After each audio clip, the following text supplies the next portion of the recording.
And after this read, I did not think, sleep, or eat it the same way I did before. It entirely changed my brain chemistry. Welcome back to Spellbound Pages, where we talk fantasy, morally questionable love interest, emotional devastation, and books that absolutely didn't need to earn me that much. January came in loud, chaotic, and slightly unhinged, which honestly did set the tone for my entire reading month.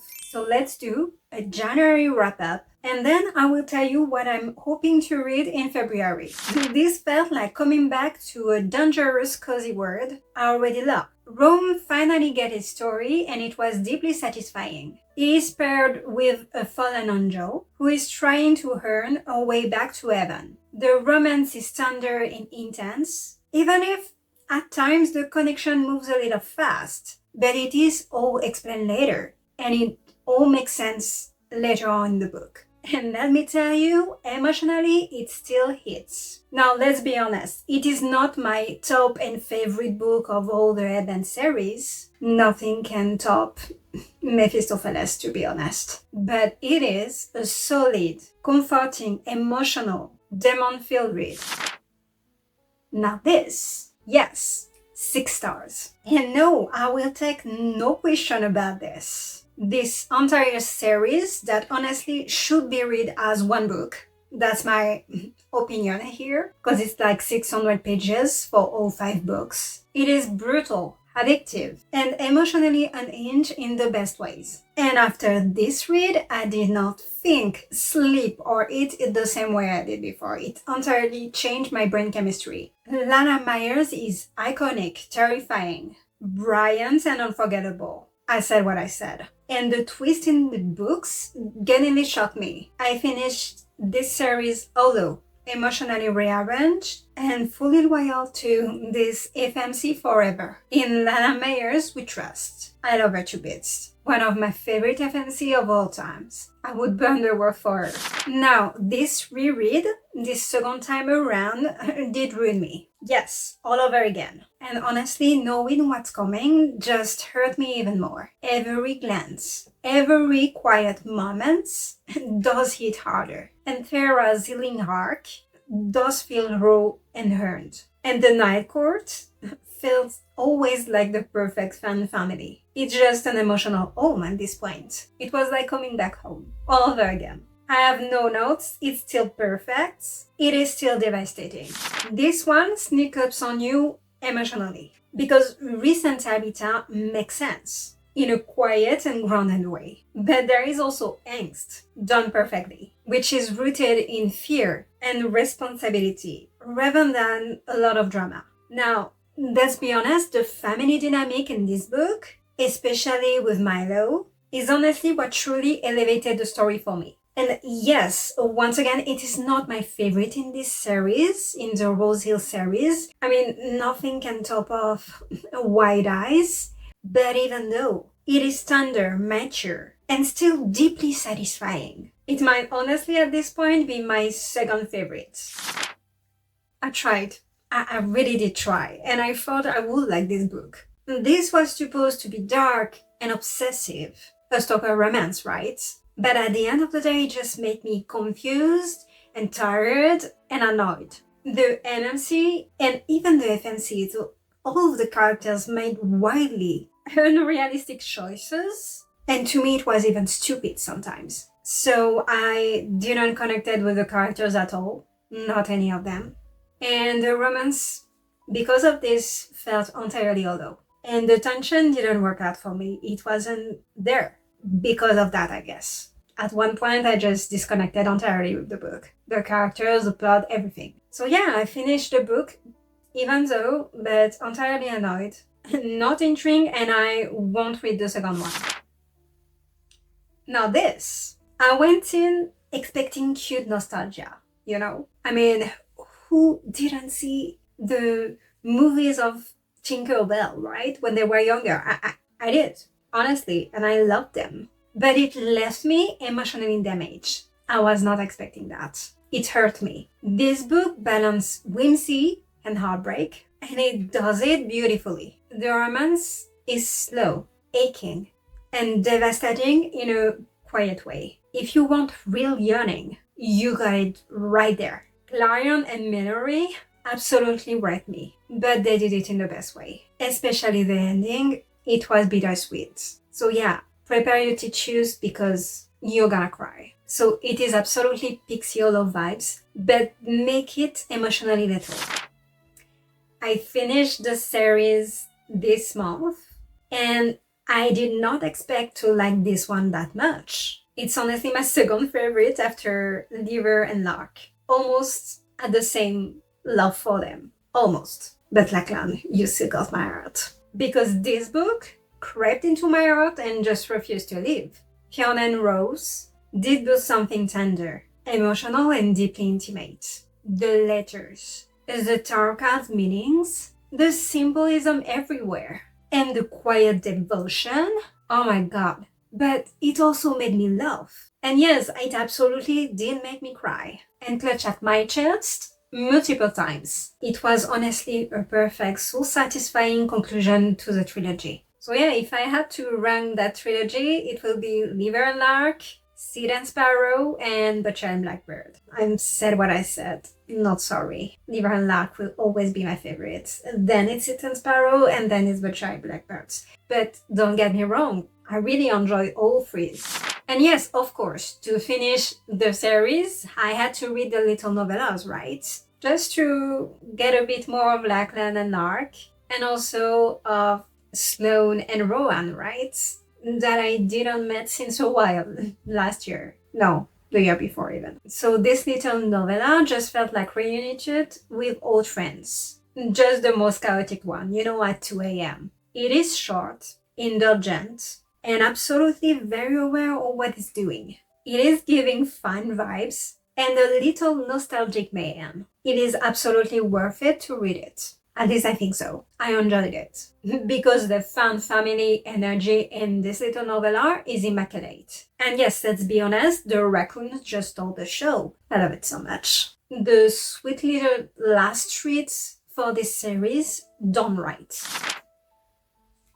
Well, I was so excited, so waiting for this book after the first one that got me deep, and I was a little unsure while reading this one, to be honest. So I run it up to 4 stars, but it is giving me a 3.75, 4-star-ish. Because at one point it just emotionally punched me in the face. By the end of it, actually. Now, I thought it will be a 3.5, 3.75 star most of the book. It's because the plot was absolutely dense and sometimes executed a bit messily in this book rather than the first one. As if the author just wanted to rush the story, Like, it could have honestly been a trilogy, I think, to give a bit of pace and depth in the relationship and everything, rather than dumping info all the time in big chunks. But now, let's be honest, the emotional payoff absolutely lands. Daisy's and Taryn's bonds absolutely depends in a way that feels raw and also faded. It is not perfect by any means, but it is deeply satisfying by the end, so there is that. I still did really enjoy the book overall.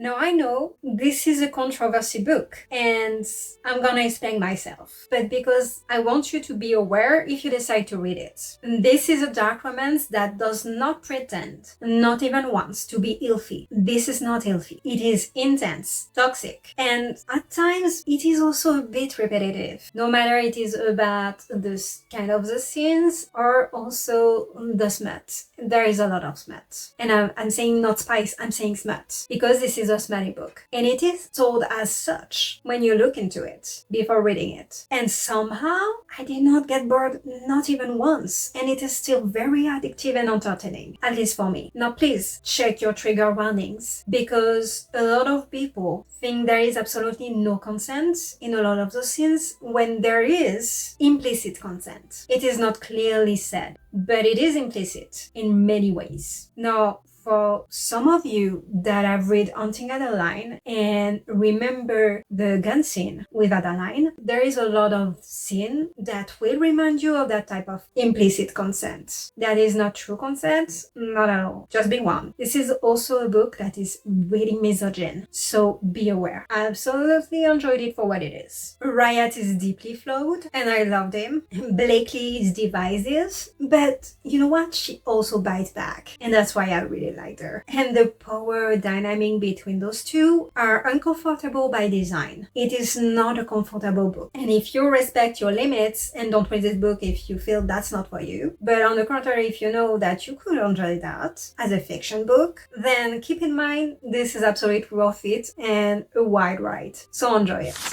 I thought many times that I knew what was going on, though I had several theories and one of them became true, just not exactly in the way I expected. Because yeah, I did not knew exactly where this was going. The pacing is dangerously addictive, you don't get bored, not even once. And I kept flipping pages like my life just depended on it. It is messy, unsettling, and wildly entertaining. And honestly, at this point, I just want the sequel. I just want to read the next two books of the series. That was my very first book of this order, and I think I'm gonna read more because I really enjoyed it.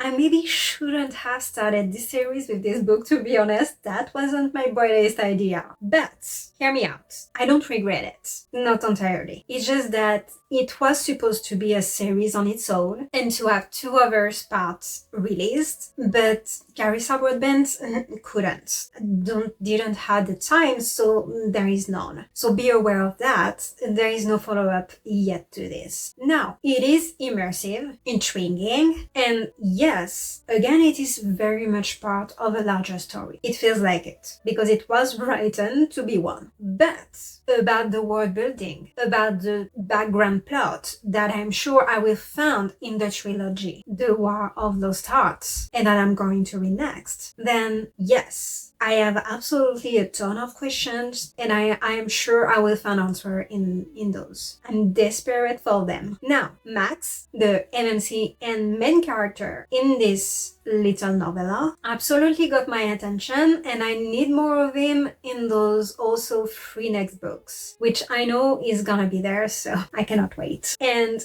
despite all of my questions, the world building absolutely pulled me in. Now, this book is short, frustrating because, well, there is 2 parts missing, and I don't even know if I will have them. That's the only reason why. And I want them, to be honest. What it does, it is truly effective at letting me want more. So there is that. And I don't fully regret it, to be honest. So that was January. Emotionally destructive, chaotic, and honestly just iconic, right? That's a really good start to 2026. Now, let's talk about my hopefuls for February for the to be read, which I'm gonna be honest is kind of ambitious, knowing there is only 28 days. I am entirely slightly delusional about this, and this to be read might be subject to change, which is why I call it hopeful. Now, I'm gonna be honest, I already read this one. Listen, this is a haunted mansion with deadly trials and a morally questionable guide / phantom asking for just 10 years of her life to help her, right? So obviously, I mean, no question asked. And spoilers, I absolutely adored it.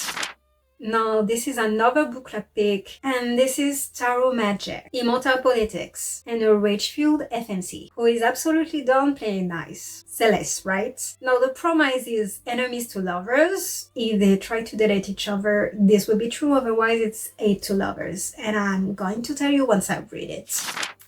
Now, this is my buddy read with my mom, actually, this month, which somehow makes the emotional damage even more extra. And I needed the second book anyway, after Crescent City destroyed me entirely in December. I needed time to recover, but I'm ready. I'm ready for the next book to disrupt me. Absolutely. Bring it on. And this sounds like a wintry fairy tale, so it's a perfect time for it. With feelings, longing, yearning, inevitable heartbreak. I feel that coming. Yes, I'm finishing the Rose Hill series and bring the ex-boyfriend's dad vibe here. Forced proximity, mutual longing, and the grumpy fire pilot, who is absolutely too hot for his own good, like the rest of the single dads of Rose Hill anyway. It was time to continue this series. I wanted more of Kieran, and also because things are really getting serious. Vengeance is coming, alliances are forming, and Nexie fully step into her power. Yeah. A deadly circus, masked men, soul bargains, and even a white shoes romance. I mean, it was the Bookopoly choice of the month for white shoes, and I'm like, this feels right, you know? Valentine's Day, white shoes romance, absolutely. I need some creepy, entertaining vibes. Well, duh, of course I'm gonna continue the series. I'm sorry, I need the next one. So here we are. I'm continuing the Love series. And apparently this book is even more controversial than the first one. Like, a lot of people that like and or even loved and enjoy Riot didn't like this one. So I'm like, I'm a bit scared, but I'm also very curious. Like, what do you mean? Is it even more toxic? I need to know.